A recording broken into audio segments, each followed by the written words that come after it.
Gari lay, cinta kumjalo.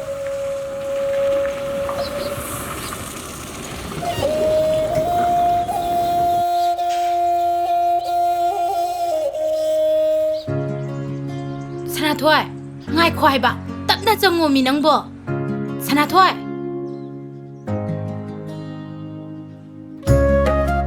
Tatumba. Sir, lakpiri. Tema, nungai biri bra. Au, nungai riye. Som election se sir. Yare Tatumba. Ay atopa mafam ju kar chatau leba. Share do. Sidi kanan thelami ba. Ka suka roi dabda. Hey, aduma habi nune. Tatumba che. Mungi. Sir. Achino kom kar china biro. Hoi sir. Aduga. Sida flame ta yungji Tatumba. Hoi sir. Atopa mi sang tanaba. Haidi adu mutungda lising tara mo hapsarakige. Yaye sir. Pare Tatumba. Tema khoi mung thogige. Hoi. Sir, ai thindok chage.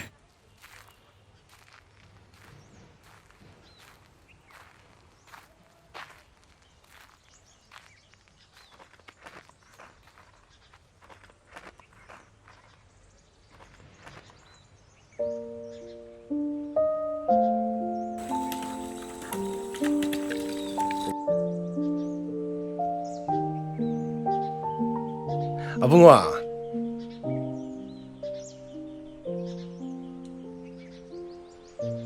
Nang class ka karaba? KG1. KG1. Sampare. Kariba. Nangi mingdo kariba? Sanathoi. Sanathoi. Lari ka na pau ko? Hoi. Maramo ka dabani? Noi di kadai yoruraba. Ai ndo sakhurum jari. Asi makhal kai dik sum lak bani. Aduga sida mung sang jarak bani. Mai pak taba yada bani ko.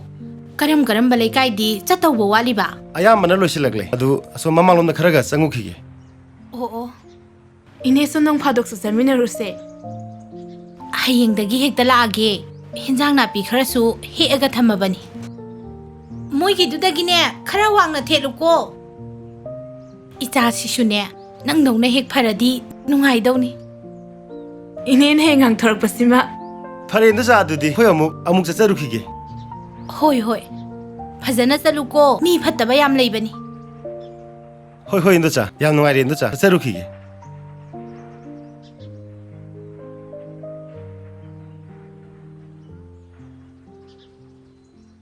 Tamo koi na makale kai ta bot khomba lakno haga nuina sang siti ji kegira. Ekoi bot khom chaprante. Thabam chatpane.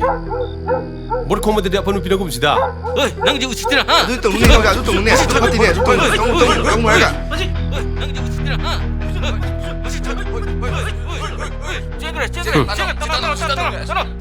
Tamo, kem soge ne. Kashu shokti da mangi. Ya male khoi tamo ji. Direction do aina tawbuni ne ina. Tamo ya phagi boti pasna kai ore. Mi ni ga phole na bu wa laure ne. Social media da su fajana sida ore ke no mari. Khoi wa kana khara sida mona chengau lakpane na gunda ni magi history loina saba phawre ke. Madu tanamni ne. Aina silse. Ha. Magi bot kai bdni ne. Aina pamni che. Tamo han ti boche koi na ikada kare. Phalang do itum thabu gum buni ke. Machi mati phongba yati ko. Mangi nangna khadang kan ba khoi wa karjing do. Lishema. Hoi tamo. Adu thawuk pamba wa karjing do adu nang shem. Hoi tamo. Ga pamna kala karano habadu nakhoni na khandu. Pau nungai ba tabu ngi sidi. Party ma silse. Se. Adu na siluro. Kai wi toro ke tamo. Nang na pama toro yare. Mangi. Boti. Ai khoi ne ikada kare hai. Sen thana se suyai. Inkol thana se suyai. Boti ai khoi na ikada kare hai shini. Kok. Sam. Lai. Mit. Pa. Na. Chin. Ai na hai shini. Khâu. Boti ai khoi na ikada kare. Yang. Huk. Sanathoi.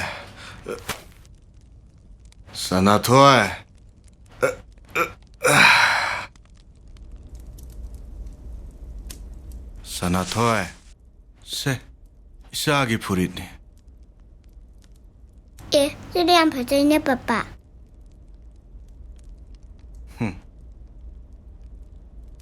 Jadi bukan sana berhasil payani. Sanathoi. Mamada gine. Tum karapuro.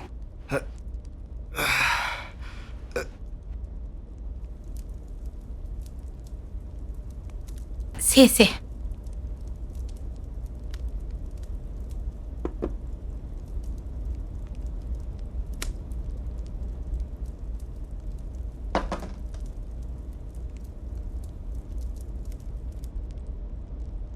Papa, How? nang nasi di pesama yang pangaba. Papa ne. Ngasi di vote ki paisa mayam phange. Nupi. Nangbu vote se kanada piramge ne. ꯑꯩꯗꯤ ꯏꯆꯥ ꯌꯥꯏꯐꯕꯗ ꯄꯤꯗ꯭ꯔꯗꯤ ꯀꯅꯥꯗ ꯄꯤꯗꯣꯏꯕ? ꯑꯩꯅꯗꯤ ꯑꯩꯈꯣꯏ ꯑꯅꯤꯒꯤ ꯄꯩꯁꯥ ꯄꯨꯟꯅ ꯁꯥꯔ ꯂꯣꯀꯦꯟꯗ꯭ꯔꯣꯗꯒꯤ ꯂꯧꯔꯨꯔꯒ ꯑꯗꯨꯒ ꯅꯪꯅ ꯌꯥꯏꯐꯕꯗ ꯄꯤꯕ. ꯑꯩꯗꯤ ꯃꯉꯣꯟꯗ ꯀꯩꯗꯧꯕꯒꯤ ꯚꯣꯠ ꯄꯤꯗꯣꯏꯕ? ꯆꯥꯎꯈꯠ ꯊꯧꯔꯥꯡꯒꯤ ꯊꯕꯛ ꯍꯥꯏꯔ ꯑꯃꯠꯇꯁꯨ ꯇꯧꯗꯦ. ꯂꯝꯕꯤ ꯊꯣꯡ ꯍꯥꯏꯔ ꯆꯠꯄ ꯌꯥꯗꯦ. ꯍꯩ, ꯁꯥꯔ ꯂꯣꯀꯦꯟꯗ꯭ꯔꯣꯅ ꯄꯤꯔꯛꯏꯗꯣ ꯂꯨꯄꯥ 10,000ꯅꯤ. 이문기 아친바 시즌 오해다나. 호 어두나네. 자히 망아 람비 셈비드리도. 이사기 보 타다바기 라이따디네. 쿠틴자 나금시. 아따이나 아따이 오이라수. 야래. 비에가 네. 매트릭 페일이가 온신 나방은 본테. 에이, 아도. Mina hangadi sarlo kendroda pi ayuko. Pa, ay joage. He, napay manakta suru naira leranu. Nang lairik pa daw do, patoo. Se, aung thongo. Kaday da no mo. Oh, kuiroye, asai faudani. Oh, bender da mo bot masing thiba chatlage hairo. Taning deko, yendo aung thongo mo.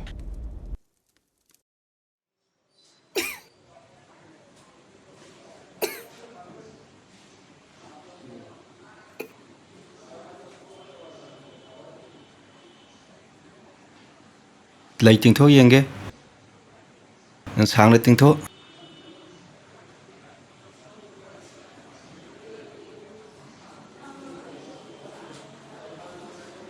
angang se lokho khusi chumde magi thabak ti yam kana nari se x-ray amtang lokthokse test khar su tawsi yaraga di afaba hospital amda puraga yengmana hena phagani khal aikhoi swaida di khulai sumatik chada banina Hoi doctor.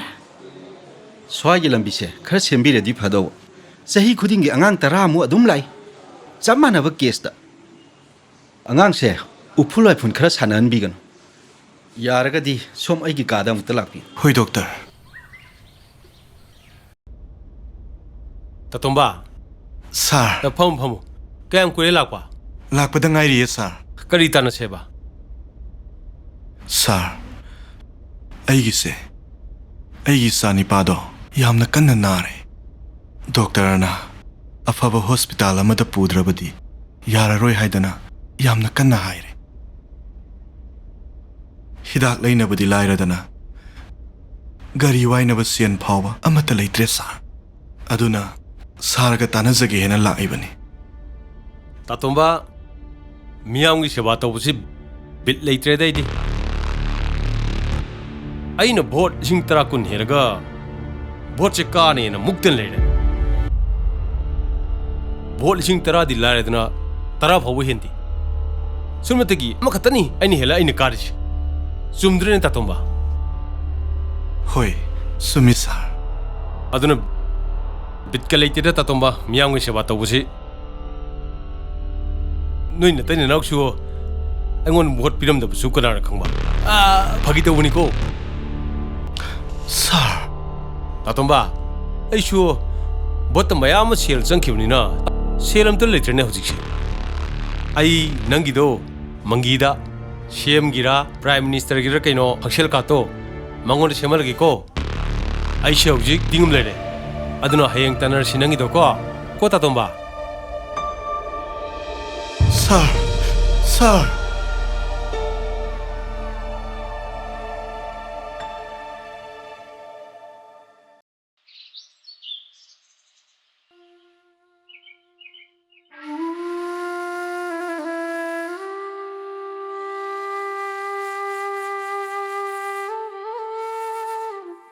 ꯑꯉꯥꯡꯒꯤ ꯐꯤꯕꯝꯁꯦ ꯍꯦꯟꯖꯜꯂꯛꯇ꯭ꯔꯤꯉꯩꯗ ꯏꯝꯐꯥꯜꯗ ꯄꯨꯕꯅ ꯐꯕꯅꯤ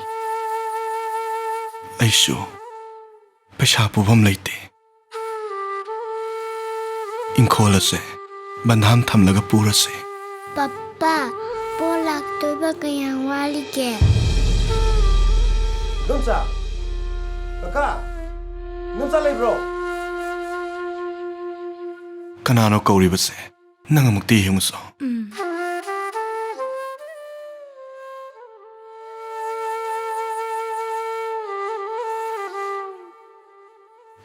ꯏꯊꯥ ꯊꯥꯖꯗꯅ ꯂꯥꯛꯑꯣ ꯀꯥꯈꯠꯂꯛꯑꯣ ꯑꯉꯥꯡ ꯂꯥꯏ ꯍꯥꯏꯗꯅ ꯇꯥꯏꯌꯦ ꯇꯥ ꯏꯕꯣꯜꯅ ꯇꯝꯃꯛꯄꯅꯦ ꯇꯥ ꯏꯕꯣꯜꯗꯁꯨ ꯄꯩꯁꯥ ꯈꯔ ꯍꯪꯉꯝꯃꯦꯅ ꯍꯥꯏꯌꯦ ꯀꯀꯥꯗꯤ ꯂꯩꯇꯕ꯭ꯔꯥ ꯃꯥꯗꯤ ꯑꯉꯥꯡ ꯃꯅꯥꯛꯇ ꯂꯩꯍꯧꯔꯤꯌꯦ ꯑꯗꯣ ꯑꯩꯅ ꯑꯣꯇꯣ ꯑꯃ ꯋꯥꯏꯗꯨꯅ ꯄꯨꯔꯛꯂꯕꯅꯤ ꯀꯀꯥꯗꯣ ꯑꯉꯥꯡ ꯍꯣꯁꯄꯤꯇꯥꯜꯗ ꯄꯨꯔꯁꯦ ꯍꯥꯏꯒꯦ ꯇꯧꯕꯅꯤ ꯐꯔꯦꯗ ꯑꯗꯣ ꯑꯩ ꯑꯉꯥꯡꯗꯣ ꯂꯣꯏꯁꯤꯜꯂꯒ ꯊꯣꯛꯂꯛꯑꯒꯦꯀꯣ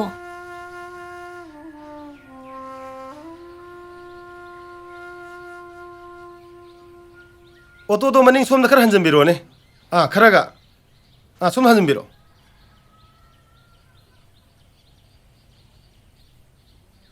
ꯀꯩꯁꯨ ꯈꯟꯕꯤꯔꯨꯅꯨ ꯀꯀꯥ ꯀꯣ ꯄꯩꯁꯥꯁꯨ ꯌꯥꯝꯅ ꯌꯥꯝꯕ ꯅꯠꯇꯦ ꯁꯤ ꯍꯥꯟꯅ ꯄꯥꯏꯕꯤꯔꯣ ꯍꯣꯔꯦꯟ ꯀꯣꯟꯅꯗ꯭ꯔꯁꯨ ꯍꯦꯛꯇ ꯍꯥꯏꯕꯤꯔꯣ ꯀꯩꯁꯨ ꯇꯧꯔꯣ ꯁꯅꯥꯊꯣꯏ ꯅꯥꯕ ꯐꯔꯒ ꯂꯥꯛꯑꯣꯀꯣ ꯀꯩꯁꯨ ꯇꯧꯔꯣ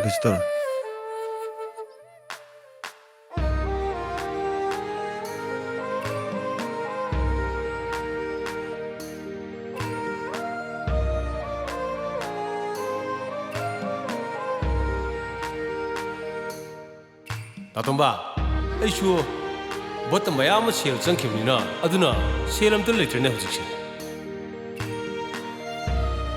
ꯅꯣꯏ ꯅꯇꯩ ꯅꯅꯥꯎꯁꯨ ꯑꯩꯉꯣꯟꯗ ꯚꯣꯠ ꯄꯤꯔꯝꯗꯕꯁꯨ ꯀꯅꯥꯅ ꯈꯪꯕ ꯁꯨꯝꯅꯇꯒꯤ ꯑꯃꯈꯛꯇꯅꯤ ꯑꯩꯅ ꯍꯦꯜꯂ ꯑꯩꯅ ꯀꯥꯔꯤꯁꯦ